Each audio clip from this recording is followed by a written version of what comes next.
Voy a aprovechar el tiempo contigo y me gustaría que viéramos. Creo que traigo una presentación. Espero que no sea una ilustración muy fuera de contexto para ti, porque quizá lo es. ¿Alguien recuerda acaso ¿cómo se llama? El bosque mágico que estaba acá al lado del zoológico? ¿Alguien fue alguna vez al bosque mágico? ¿Me puede levantar las manos? ¿Quiénes sí fueron? Para ver qué tan complicado va a ser hoy. ¿Quiénes sí fueron al bosque mágico? O sea, ¿qué? Tenemos gente que sí fue al bosque mágico. Hay gente que nunca ha ido al bosque mágico, ¿verdad? Bueno, en el bosque mágico había una atracción. No sé si me ayudas con la presentación, Eduardo, por favor. Que se llamaba así, la cabaña del tío Chueco. Y así he elegido nombrarle a esta predicación. Sé que el nombre está como curioso, pero vamos a entender. Para los que no tienen nada de contexto, primero quiero preguntar, ¿quién sí fue a la cabaña del tío Chueco? ¿Alguien recuerda? Hermanos, usted fue a la cabaña del tío Chueco, excelente. ¿Alguien más fue a la cabaña del tío Chueco? ¿Se acuerdan un poco más o menos cómo estaba el ambiente? ¿Verdad? Si pasamos a la siguiente diapositiva, podemos ver que tenían estas atracciones. Por ejemplo, decían que en la cabaña del tío Chueco, por temas de magnetismo y no sé qué, obviamente todo es mentira, ¿no? Habían situaciones que se presentaban de manera extraña. Por ejemplo, que estaba la casa inclinada y te podías parar de manera inclinada sobre los muebles. Y hacían un juego con la gente que los sentaban en la silla y la silla, como ven aquí, estaba flotando prácticamente, pero ellos no se caían, pero sentías como te fueras a caer. Había otra que era una mesa de billar donde lanzaban las bolas y de manera automática siempre las bolas entraban a los hoyos. Y había una que me daba mucha risa, que es la que yo más recuerdo, que es que tú veías desde afuera la casa y ellos lanzaban un chorro de agua y el chorro de agua iba hacia arriba. ¿Alguien recuerda eso? ¿Sí? Bueno, eso era la casa del tío Chueco, era un lugar como de anomalías, ¿verdad? Y todo era una ilusión óptica. Realmente no estaba pasando nada raro, pero en la casa del tío Chueco parecía que estaban pasando cosas raras. ¿Ok? Ahora yo quiero ir a la Biblia para que veamos una cosa que parece rara, igual que la cabaña del tío Chueco. Cuando yo leía este salmo, yo estaba diciendo, aquí hay algo que parece como la casa del tío Chueco. Y vamos a meditar en eso. ¿Te parece que leemos la palabra de Dios? Este es el Salmo 3, lo estoy leyendo en la Nueva Versión Internacional, porque me pareció apropiada para lo que vamos a hacer esta mañana. Si te das cuenta, en la parte de arriba yo integré lo que se llama el superescrito, que es las letras que aparecen encima de tu salmo. ¿Alguien ha visto los títulos o los subtítulos que aparecen encima del salmo? Bueno, hay algunos críticos del texto que dicen que esos subtítulos o esos superescritos no son parte del salmo, pero yo voy a abogar porque sí son parte del salmo y nos ayudan a entender mejor el significado de cada uno de estos salmos. En este caso, el superescrito dice así: Salmo de David, ¿ok? El rey David, no otro David. Y dice, cuando huía de su hijo Absalón. Ese va a ser el panorama en el que este salmo es escrito. Y vamos a leerlos juntos. Dice, muchos son, Señor, mis enemigos. Muchos son los que se me oponen. Muchos los que de mí aseguran, Dios no los salvará. Pero tú, Señor, eres el escudo que me protege. Tú eres mi gloria. Tú mantienes en alto mi cabeza. Clamo al Señor a voz en cuello, y desde su monte santo Él me responde. Yo me acuesto, me duermo y me vuelvo a despertar, porque el Señor me sostiene. Amén. No me asustan los miles de escuadrones que me acosan por doquier. Levántate, Señor. Ponme a salvo, Dios mío. Y aquí viene algo medio fuerte, ¿va? Rómpeles la quijada, dice el salmista, a mis enemigos. Rómpeles los dientes, ¿verdad? Aquí sí se valía romper dientes. A los malvados. Tuya es, Señor, la salvación. Envía tu bendición sobre tu pueblo. Oramos. Padre Celestial, gracias, Señor, por tu palabra. Señor, nos presentamos delante de ti con manos limpias por la sangre de Jesús. Recibe nuestra adoración. Permite que nuestros corazones atesoren tus palabras y que transformen nuestro espíritu.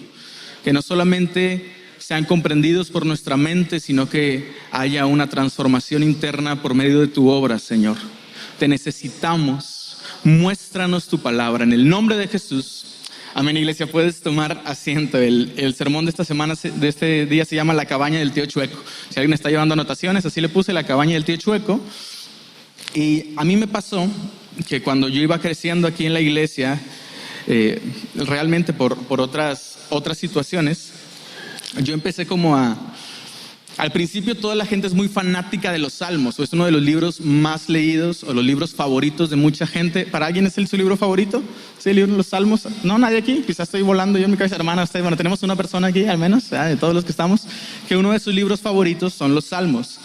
Y yo al principio, cuando los intenté leer, pues se me hacían como pues muy profundos, ¿verdad? Muy complejos, con imágenes muy gráficas a veces o muy abstractos en ciertas ocasiones, a veces poéticos.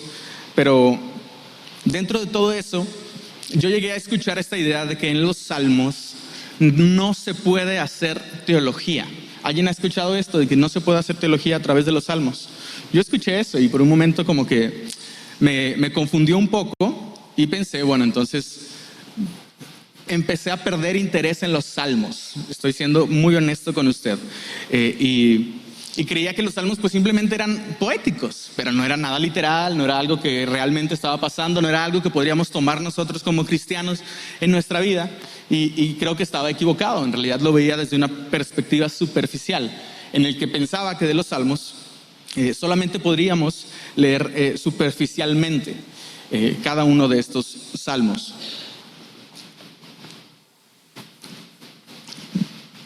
Entonces, a veces tomamos estas lecturas superficiales de cada uno de estos salmos. Y este es un salmo muy famoso. El Salmo 3 es un salmo típico y famoso que muchos hemos conocido.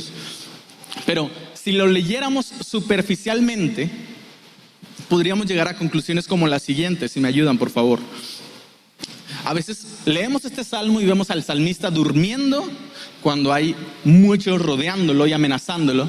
Y pensamos que lo que el salmista está queriendo decir es que confiamos a Dios cuando descansamos, ¿verdad? Cuando no estamos preocupados.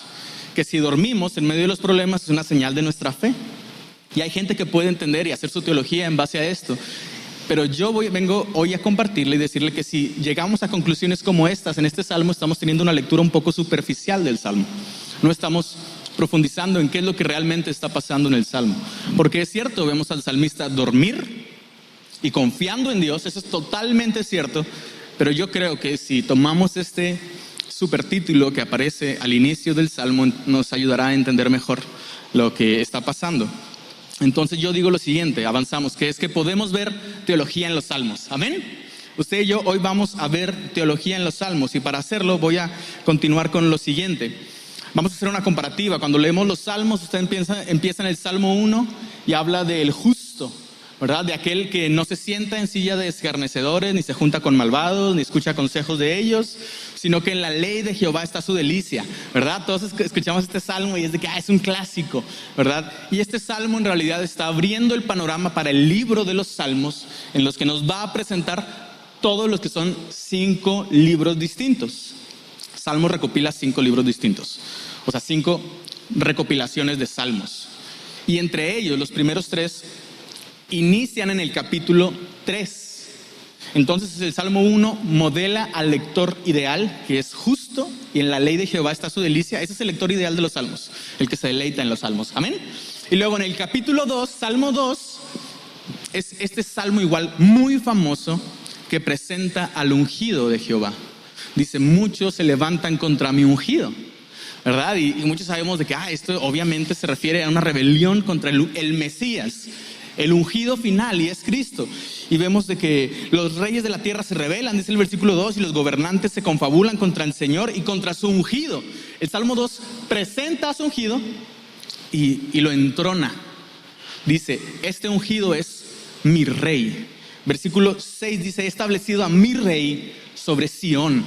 Entonces el capítulo 1 presenta el panorama general de que un lector bueno de los salmos se deleita en la palabra de Dios, amén, y no anda en consejo de malos ni nada de esto. Pero el Salmo 2 presenta, bueno, aparte de esto, este es mi rey, así es mi ungido, el que confía en mí, yo lo respaldo, yo lo he establecido. Entonces vemos al rey que se enseñorea sobre los pueblos y él toma la autoridad. En el versículo 8 dice, yo proclamaré el decreto del Señor, tú eres mi hijo, hoy mismo te he engendrado.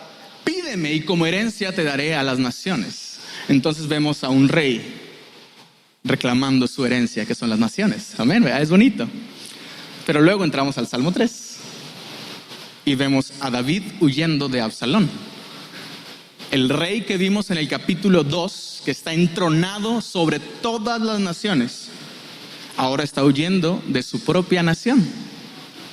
¿Verdad que está interesante, no? O sea, yo creo que hay una intención en el autor. No es casualidad que el Salmo esté organizado así. Que el Salmo 2 nos está modelando al rey.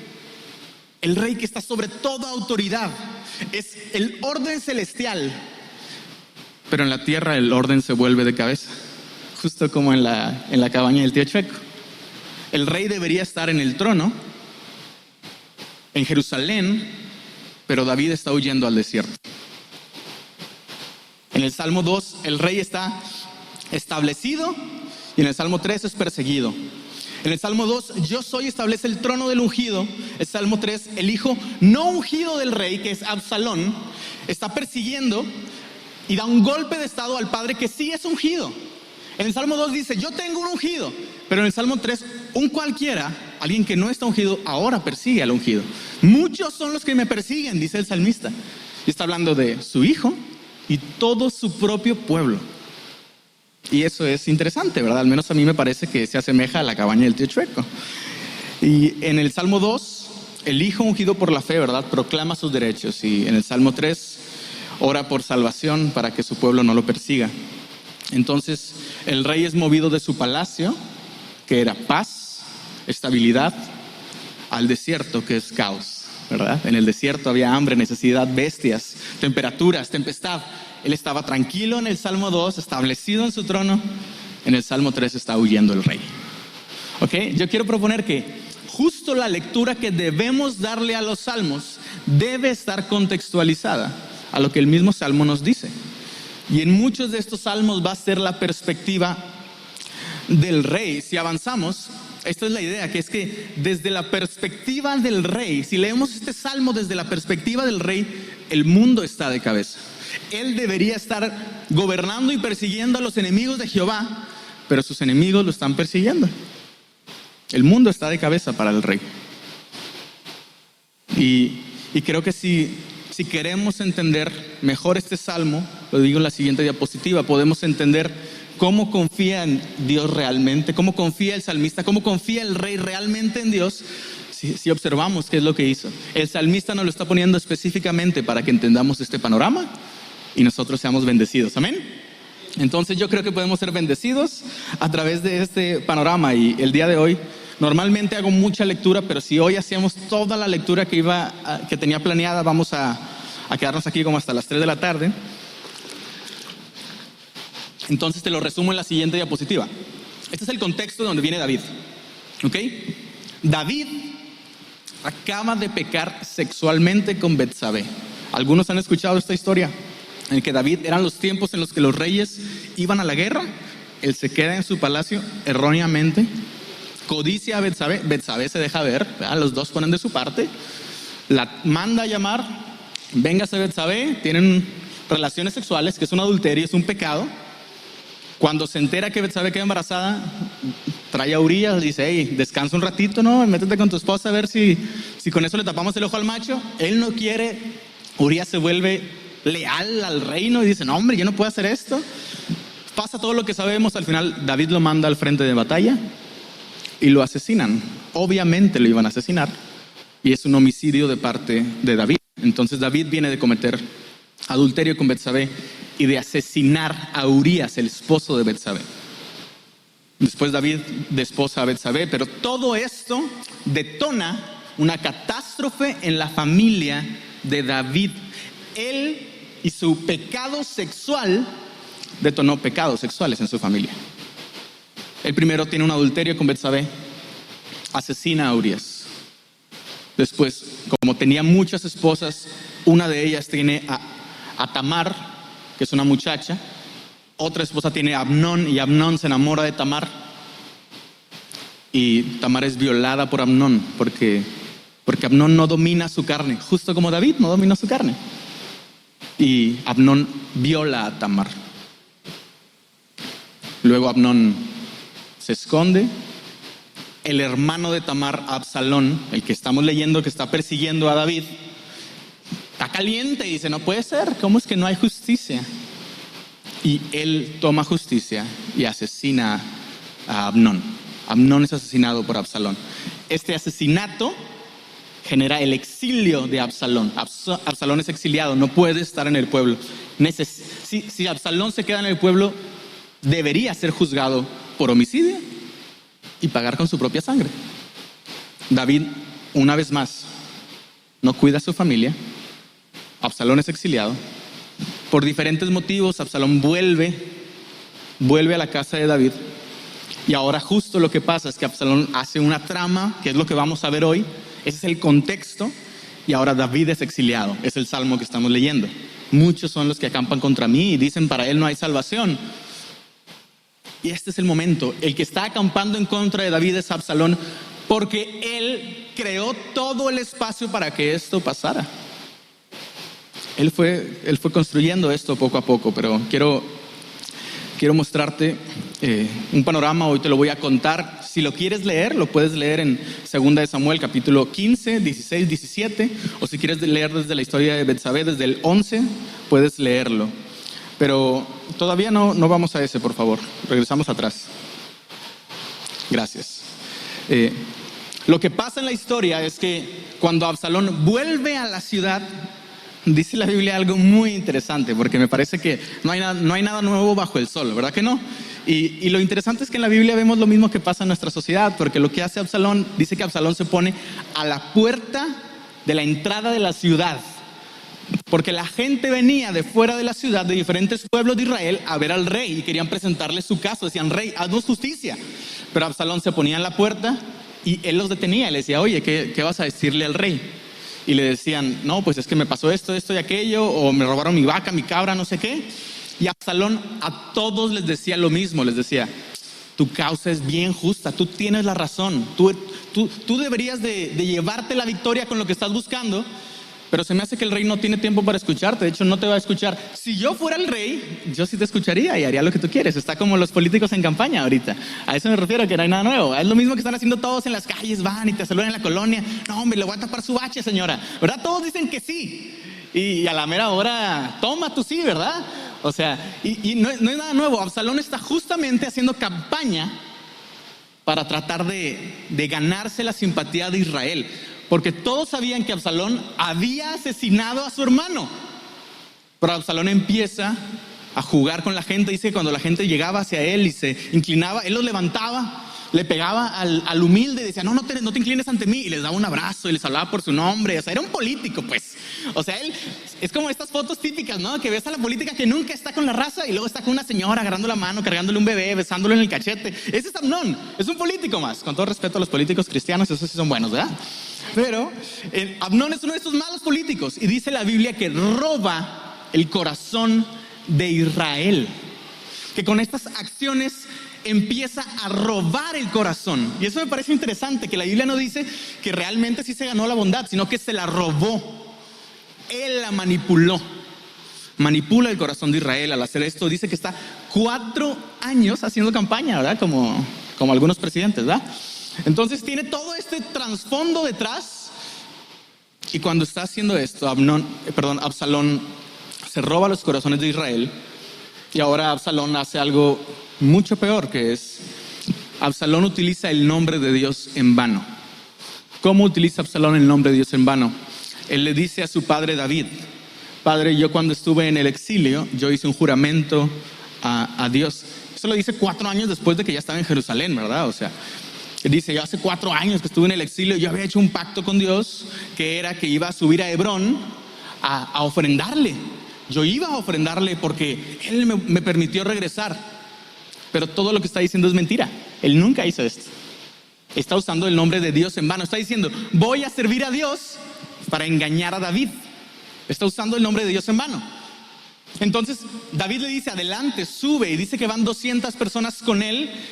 Dice específicamente la Biblia, estas 200 personas lo acompañaron inocentemente. Dice que nadie sabía que la intención de Absalón era nombrarse a sí mismo rey en Hebrón.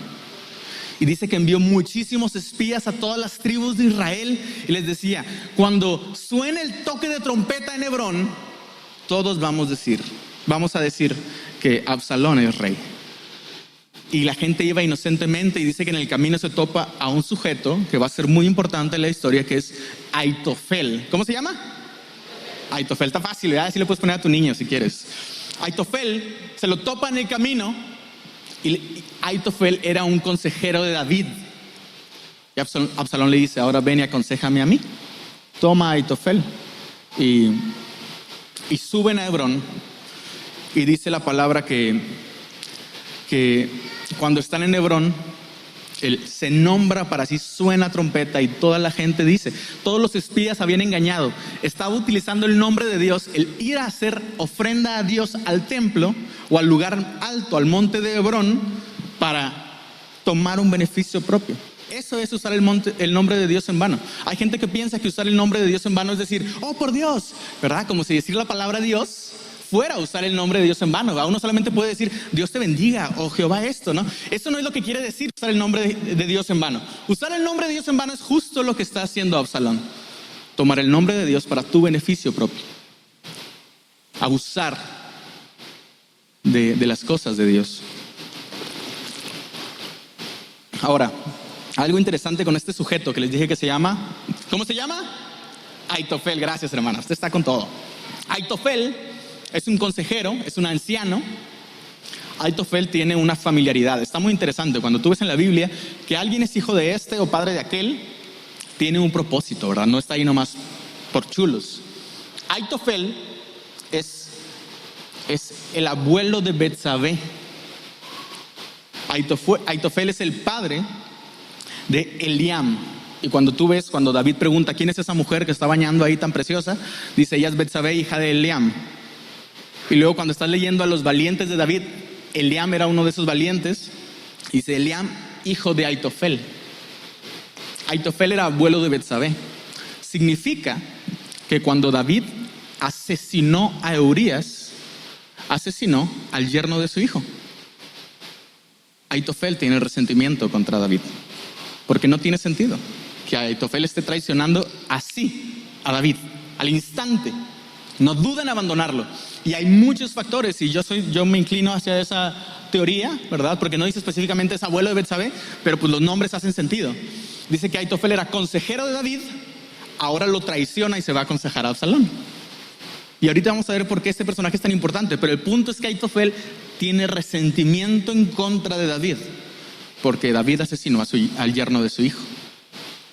Él debería tener descendencia a causa de Urías, pero Urías está muerto. Ahora, aunque Betsabé tenga hijos, él tiene resentimiento. Entonces, esto es lo que lo lleva a Aitofel a aconsejar a este Absalón. ¿Ok? Entonces, en este momento es donde David recibe un mensaje de todo lo que está pasando en Hebrón. Y ahora sí es el siguiente versículo que vamos a ver. Dice: un mensajero vino a David y le dijo: el corazón de los hombres de Israel está con Absalón. Y David dijo a todos sus siervos que estaban con él en Jerusalén: levántense, huyamos. No les dijo: duérmanse, aunque hay una amenaza, aunque hay un golpe de estado. No dijo como aparentemente uno entendería si solo lee el Salmo. Dice: no, se está durmiendo David, aunque escucha crisis y ansiedad y conflictos. No, aquí se levanta y huye y dice: vámonos de aquí, patitas, ¿para qué las quiero? David huye. Entonces dice: porque si no, ninguno de nosotros escapará de Absalón. Vayan deprisa, no sea que nos alcance pronto, traiga desgracia sobre nosotros y hiera la ciudad a filo de espada. Esto solamente es un detalle que me encanta, que dice que hiera la ciudad a filo de espada. David está preocupándose aún por la ciudad, y eso es muy interesante, ¿verdad? Que el rey está preocupado por su nación, a diferencia de los demás reyes que vas a ver en la Biblia. Entonces, lo primero que hace David es lo siguiente, y es que David huyó. David huye. Dijimos que vamos a aprender cómo confiar en Dios si vemos el modelo del rey, porque el rey es el tipo que nos está poniendo el salmista para que entendamos este salmo. David huye de la amenaza, ¿ok? Entonces David huye acompañado. Esta parte es muy interesante, no la vamos a leer ni vamos a profundizar en ella, pero en el capítulo 16 es increíble, perdón, el final del capítulo 15, cuando está huyendo, dice que justo está saliendo de la ciudad, está en la última casa, y me vuelve loco que dice que pueblos gentiles, o sea que no son de Israel, que no son judíos, dice, ellos están con David. Dice que están bien raros los nombres, son los cereteos, los peleteos y los geteos, ¿verdad? Puros teos, ¿no? Entonces estos son pueblos gentiles. Los cereteos y los peleteos eran pueblos filisteos, hermano. El pueblo filisteo no está traicionando a David. Eso me vuelve loco. Su pueblo, el corazón de Israel, ya abandonó a David, pero los gentiles no. Creo que eso es una imagen de nosotros, hermano. Es una imagen de nosotros, porque dice que aparece los geteos. Los geteos son de la tribu de Gat, donde viene Goliat. Goliat era un gigante de Gat, ¿ok? Y dice que ahí Itai, el geteo, también le dice, yo te voy a ser fiel hasta la muerte. Aunque David mismo destruyó a su gigante para que los esclavizaran, él es fiel a David. Y su pueblo, por el cual David luchó, peleó las batallas, ganó su tierra, ya lo cambió, pero no los gentiles. Eso me parece una imagen muy bonita, ¿no? ¿No crees? Si no lo crees, es que tú de verdad no estás prestando atención. Entonces, esto es a las afueras del templo, ¿verdad? Si tú no dices amén, yo me digo amén a mí mismo, ¿verdad? Esto es a las afueras del templo, de la ciudad, y David tiene que cruzar un vado, porque el templo está la ciudad de Jerusalén está en un lugar alto, tiene que cruzar un vado. Dice que cuando va bajando, llega a un arroyo, y en ese arroyo se le atraviesa Sadoc y Abiatar, que son los sacerdotes del reino. Y está de locos, porque cuando se enteran que hay otro rey, Sadoc y Abiatar dicen, sigamos a nuestro verdadero y legítimo rey. Se salen con él, traen a los levitas detrás, y hermano, traen el arca del pacto. O sea, están siguiendo no solamente a David, simplemente ellos solos, traen todo lo que representa la presencia de Dios a sus espaldas. Dicen, no se lo vamos a dejar a Absalón. Y me vuelve loco que David les dice, regrésense. ¿Qué no son ustedes videntes? Si mi causa es justa, yo volveré a esta ciudad. Y dice, el Señor me oirá en su monte santo. Y por eso en el versículo del Salmo dice, tú me responderás desde tu monte santo, porque él estaba alejándose de donde estaba Dios, de donde estaba el arca del pacto, pero su confianza era tal que sabía que no necesitaba estar donde estaba el arca para que Dios escuchara su plegaria. David tenía esa fe. Estamos viendo la confianza más amplia. No simplemente es duérmete, ¿verdad? Como gente pensó en algún tiempo cuando vino acá el COVID, y espero que no haya sido ninguno de ustedes, que decían, no, hombre, si te vacunas es porque no tienes fe. Yo no me vacuné porque soy un hombre de oración. O sea, eso no es lo que está diciéndonos la Biblia, que la fe significa que no haces nada, que confiar en Dios significa que eres pasivo, o que el dormirte y quedarte en tus laureles significa que tienes mucha pasión por Dios. Eso no es lo que está haciendo David. David huye cuando ve una amenaza. David ve la presencia de Dios y él tiene confianza en Dios, a pesar de que la presencia de Dios está lejos. Él dice, él escuchará mis plegarias. Y vamos a completar toda esta idea entendiendo qué es lo que pasa. Entonces está Sadoc, está Abiatar, están sus hijos, y les dice, regrésense por favor. Es más, y esta es la parte interesante, dice, es más, ustedes me van a ser muy útiles. Regrésense a la ciudad de Jerusalén y ustedes van a ser mis oídos. Ustedes van a escuchar lo que diga Absalón y me lo van a decir. David está estableciendo algo muy interesante, que es que está estableciendo un sistema de espionaje contra Absalón. Entonces no es que David esté acostado y dormido en su cama mientras hay caos en su ciudad. David está actuando, David está huyendo, David está estableciendo relaciones con la gente correcta, que es Abiatar y Sadoc, y le dice, tus hijos me van a venir a decir. Crea todo un sistema de espionaje sobre Jerusalén para que escuchen lo que Absalón va a hacer y sus planes. Y miren, y lo que pasa a continuación es muy interesante. Después aparece otro personaje, que es cuando él está en la cumbre donde va a adorar a Dios. Dice que esto es muy interesante, hermano, porque es toda una ruta en la que él va subiendo y en el camino va encontrando personas. Eso es otro mensaje. Pero cuando está subiendo David, dice que llega a la punta donde se adora a Dios, porque en aquellos tiempos no había templo. El templo lo construye Salomón, que todavía ni está en la historia, ¿ok? Entonces, adoraban a Dios en los lugares altos, ofrecían sacrificios a Dios. Dice que llegan donde se adoraba a Dios, está ahí él frustrado, llorando, con ceniza en su cabeza, y se encuentra un personaje que se llama Husai. Hermano, Husai era un cananeo, era una persona del pueblo que ellos debían destruir, era un enemigo. Pero dice la Biblia que él es su amigo. ¿Te imaginas que tú viniera a Estados Unidos, ¿verdad? Y nos da un golpe aquí a México, y en lugar de que tú estés enojado con los gringos, digas, benditos gringos, Dios los bendiga, nos van a dar dólares, o no sé, algo así. En lugar de que nos metan esclavitud, quizá nos dan green card a todos y la gasolina baja de precio, o algo así. Algo así le está pasando a David con Husai. Husai es un cananeo, no debería ser su amigo, me refiero, porque el cananeo no debería estar con alguien al cual le aterroriza. Es un cananeo. Los cananeos odiaban a los israelitas, pero este cananeo está con David y dice, una vez más vemos otro gentil, dice, yo voy a estar contigo, yo te seguiré. Husai era un anciano y David le dice, si tú te vas conmigo, no serás de gran estorbo en la carrera, tendríamos que esperarte, pero haz lo siguiente por mí. Si de verdad, si de verdad eres mi compa machín, regresa a mi ciudad y busca tú ser el consejero de Absalón. Entonces David pone un sistema de espionaje a través de Sadoc y de Abiatar, y en Husai pone un espía, pone contraespionaje.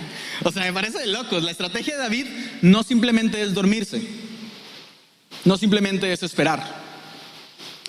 David actúa, David planifica, David toma todo lo que está en sus manos. Eso es confiar en Dios, hermano. Confiar en Dios no es solo dormir. Yo entiendo que a veces pensamos y hay algunos que viven en el otro extremo, ¿verdad? Que solo luchan por sus fuerzas. Y vamos a hablar de eso también. Pero quiero mostrarte el plan de contraespionaje de David. Lo resume en el capítulo 15, versículo 33-36. Continuamos, dice así, ¿verdad? Les puse pocos versículos porque es mucho texto. No. El versículo, por favor. Después de huyó, ahí estamos. No, 15, anterior. Por favor. Anterior. Gracias, Lalo. Y David le dijo, si pasas conmigo, entonces me serás una carga. Esto se lo está diciendo a Husai, el viejito, Pero si regresas a la ciudad y dices a Absalón, seré su siervo, oh rey. Le está diciendo a Husai, finge ser siervo de Absalón. Está muy interesante esto. Dice, seré su siervo, oh rey, como en el pasado he sido siervo de su padre. Así ahora seré su siervo. Entonces hará nulo el consejo de Aitofel en favor mío. David sabía, y vamos a ver por qué está diciendo esto de Aitofel. Continuamos. Dice, y no están allí contigo Sadoc y Abiatar, los sacerdotes. Por tanto, todo lo que oigas de la casa del rey lo comunicarás a los sacerdotes Sadoc y Abiatar. Está estableciendo su sistema de contraespionaje contra Absalón. También sus dos hijos están allí con ellos, Ahimaas, hijo de Sadoc, Jonatán, hijo de Abiatar, y por medio de ellos me comunicarás todo lo que oigas. Este es el sistema de comunicación que van a tener los chamaquillos que corren macizo, ¿ok? Entonces lo que hace David es lo siguiente, es que David planeó lo que iba a hacer. David organizó todo un sistema. Además de huir, David se organizó para contrarrestar lo que estaba pasando con Abiatar.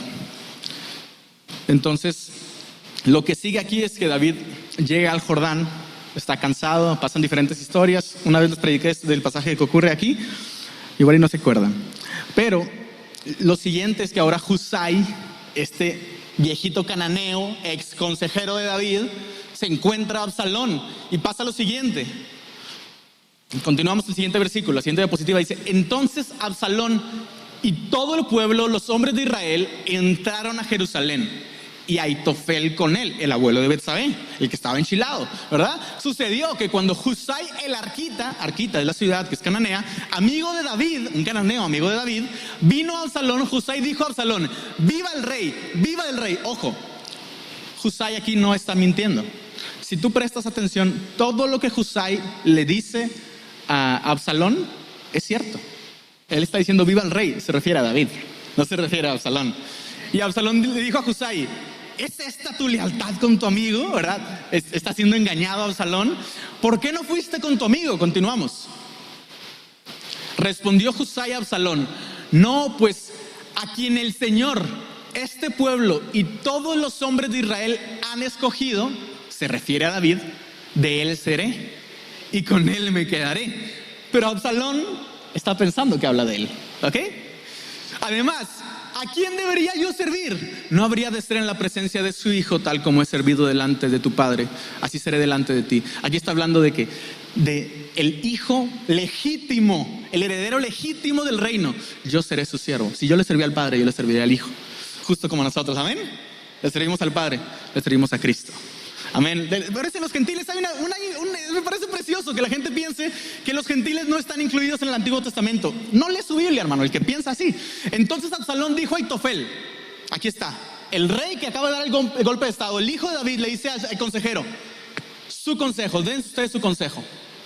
¿Qué debemos hacer? Y aquí está la muestra de que Aitofel está pervertido.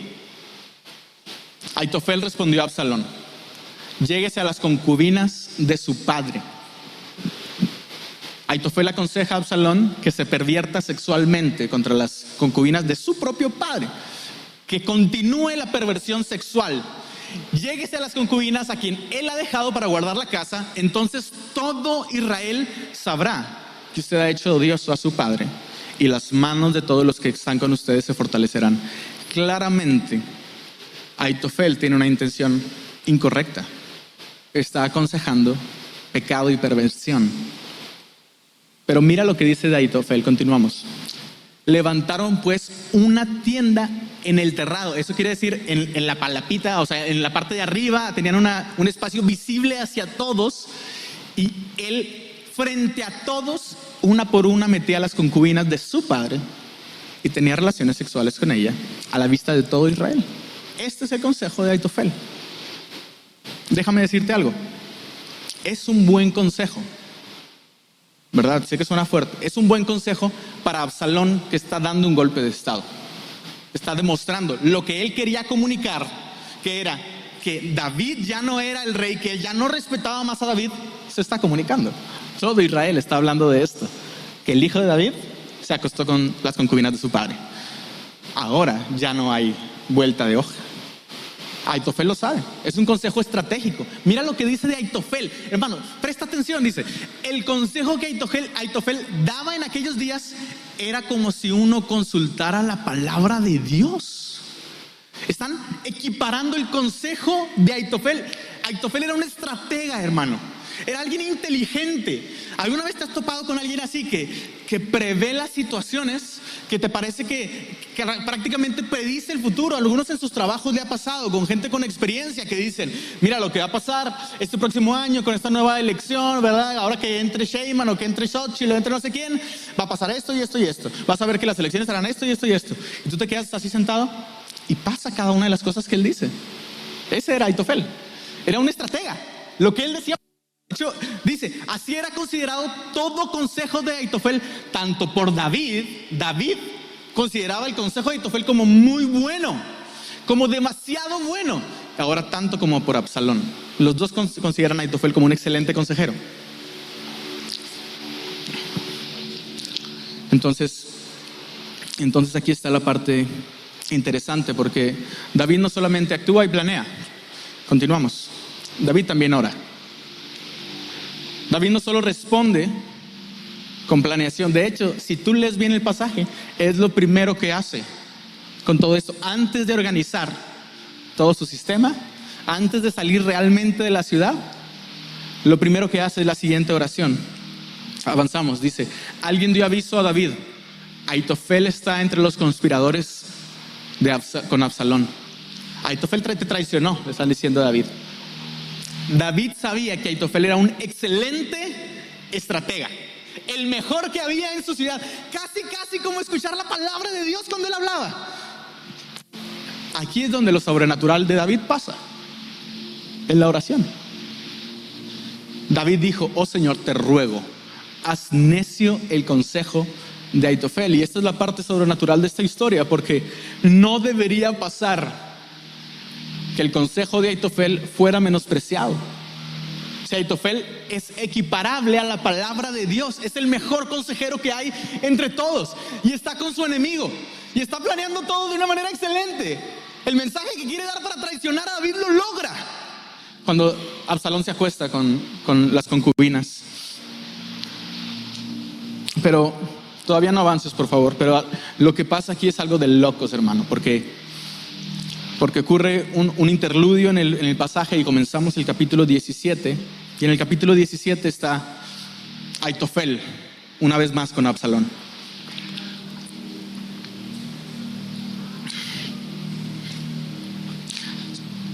En el capítulo 17, Aitofel le dice a Absalón: este es el momento para atacar a David.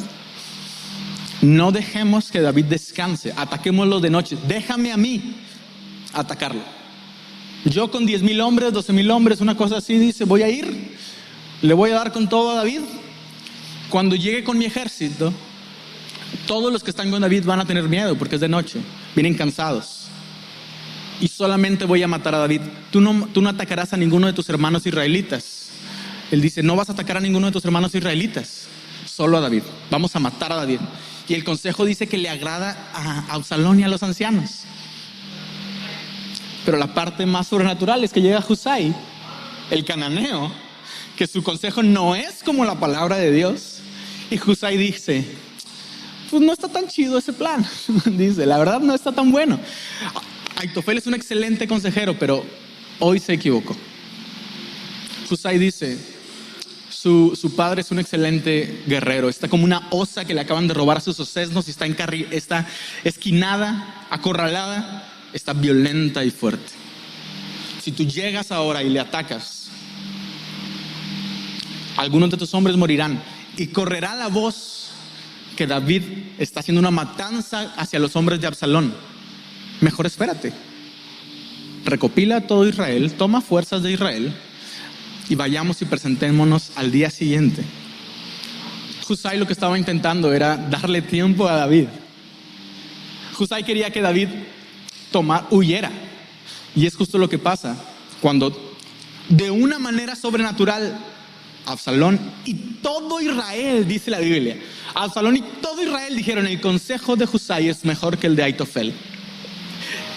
Eso no es cierto, hermano. El consejo de Husai no era mejor que de Aitofel.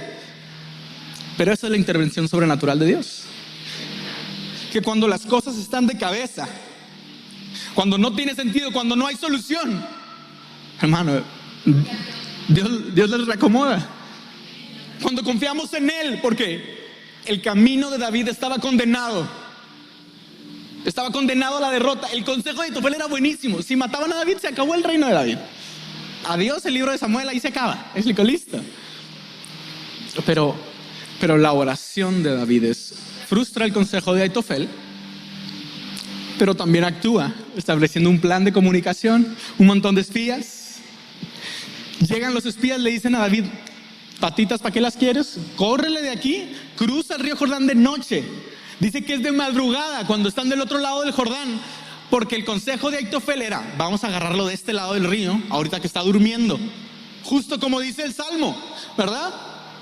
No iba a tener paz durmiendo. Pero es en el amanecer del día siguiente, después de huir del río, que David se acuesta. Es después de actuar, es después de moverse, es después de agotar todos los recursos que David tiene, que el salmo se canta. ¿Qué dice? Como son muchos los que acampan contra mí. Muchos son los que acampan contra mí. Entonces, yo quiero decirle lo siguiente, hermano, y es que Dios usa medios. Continuamos.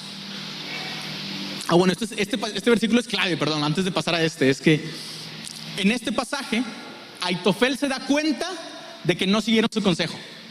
El consejazo que era, vamos a echarnos a David.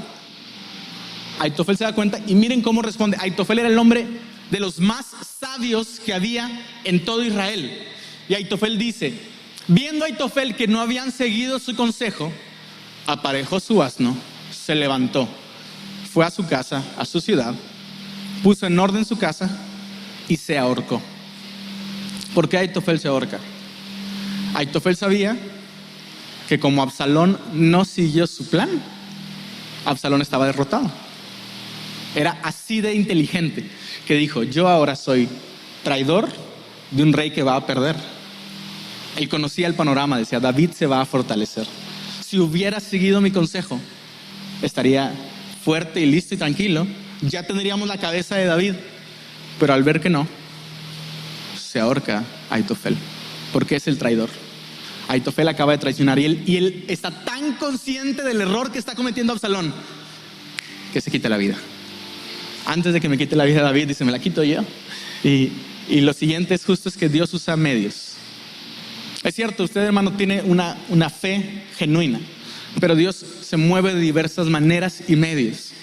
En el caso de David, el medio que utilizó fue toda la estructura de los sacerdotes, los hijos de los sacerdotes, el consejo que tenía con un cananeo, el apoyo que tenía con los pueblos filisteos.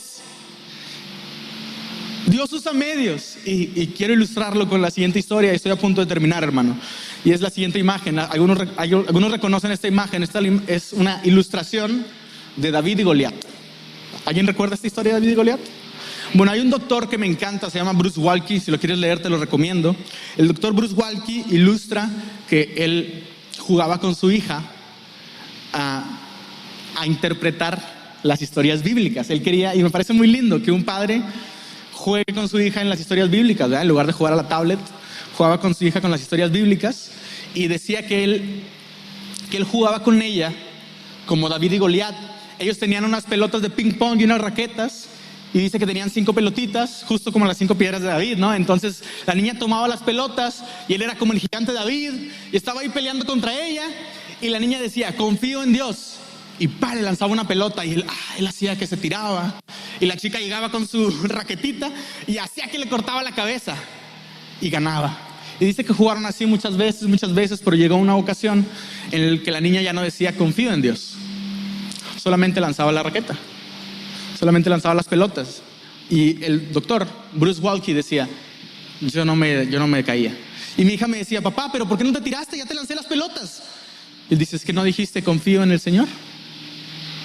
Entonces, a la próxima ocasión, la hija está jugando con él y una vez más le dice, confío en el Señor.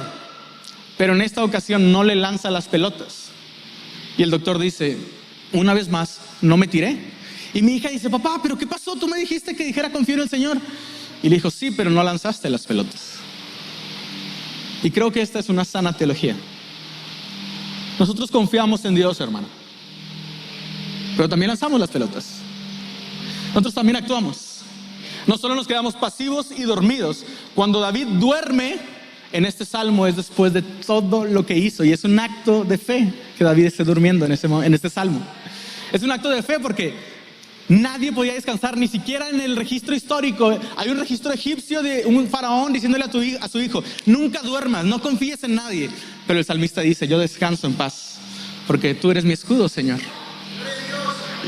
Y eso es un acto de fe.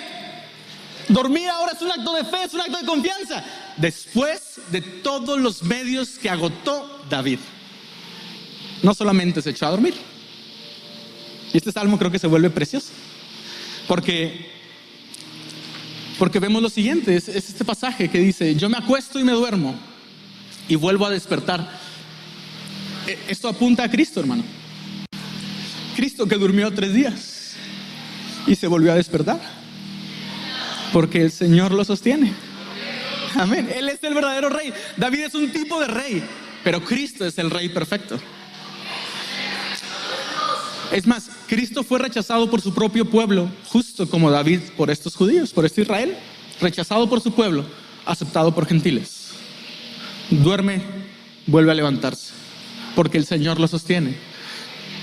Y esta es la idea final, que es, No acudir a Dios en medio de la crisis es el pecado, hermano. Absalón no debía haber tomado justicia por mano propia.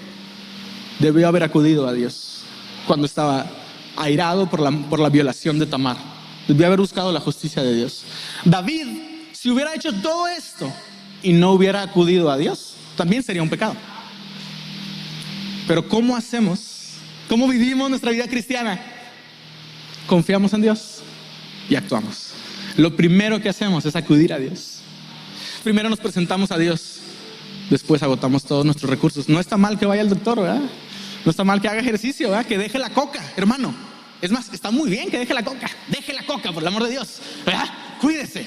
O sea, y no está mal. No significa que no tiene fe porque deje de tomar coca, porque haga una dieta. No está mal que cuide su cuerpo. No está mal que cuide a su familia. Porque yo siento que a veces estamos justo así. Venimos de este Salmo 2, en el que el rey es entronado por Dios, pero nuestro mundo está de cabeza, porque Dios dice que somos reyes y reinas, pero mi esposa se quiere divorciar. Pero mi salud está de cabeza porque me acaban de diagnosticar con una enfermedad. Porque mis hijos no son salvos, no quieren venir más a la iglesia. Porque tú estás dudando de tu fe. El mundo está de cabeza. Confía en Dios. Confía en Dios y actúa. Y el mundo vuelve. Porque el mundo estaba de cabeza para Jesús cuando el rey estaba crucificado. Pero Dios lo devolvió a su lugar cuando lo levantó. Amén. Cuando Dios levanta a Cristo, Dios reordena el mundo. Y Dios puede reordenar tu mundo. Y podemos decir así, justo como dice el salmista, porque este es el punto. Continuamos. Tuya es, Señor, la salvación. Hermano, usted puede hacer todo lo que quiera, justo como Absalón. Pero si no confía en Dios, ¿qué hay? Dios quiere que confiemos en Él. No confiar en Dios es pecado. No acudir a Dios en la crisis. No acuda a su tarjeta de crédito ni a su banco por un préstamo. Acuda a Dios. Acuda a Dios. Podemos decir, tuya es, Señor, la salvación. Porque al final, cuando Dios lo libere de los muchos que acampan alrededor de usted puede decir así: tuya es, Señor, la salvación. Entonces David confía en Dios y Dios reordena el mundo. Cristo confía en Dios y Dios reordena el mundo. Entonces, ¿qué pasa si tu mundo está de cabeza? ¿Qué pasa si mi mundo está de cabeza? Continuamos, confío en Dios y actúo, hermano. Es como hay una serie de libros de Asambleas de Dios que se llama así, se llama Fe y Acción. Y creo que ese es el mensaje de esta mañana, hermano. El mundo parece como la casa del tío Chueco, ¿eh? Todo está de cabeza. Pero Dios reordena el mundo. Dios puede reordenar el mundo. Si hay pecado entre nosotros, si hay maldad. David venía con muchas cargas, pero presentarse a Dios, confiar en Dios es la respuesta. ¿Le parece que nos ponemos de pie, hermano? Y podemos decirle a Dios lo siguiente, cerrar con esta palabra: Señor, la salvación es tuya, Señor. Señor, si alguien me va a salvar, eres tú. Señor, confío en ti. No en mis ejércitos, no en mi fuerza. Confío en ti, Señor Dios. Confío en tus promesas. Confío en que tú lo harás. Podemos cantar, iglesia, a Dios, que confiamos en Él. Yo quiero que cantemos todas las voces y digamos al Señor: en ti confiaré, Señor Jesús.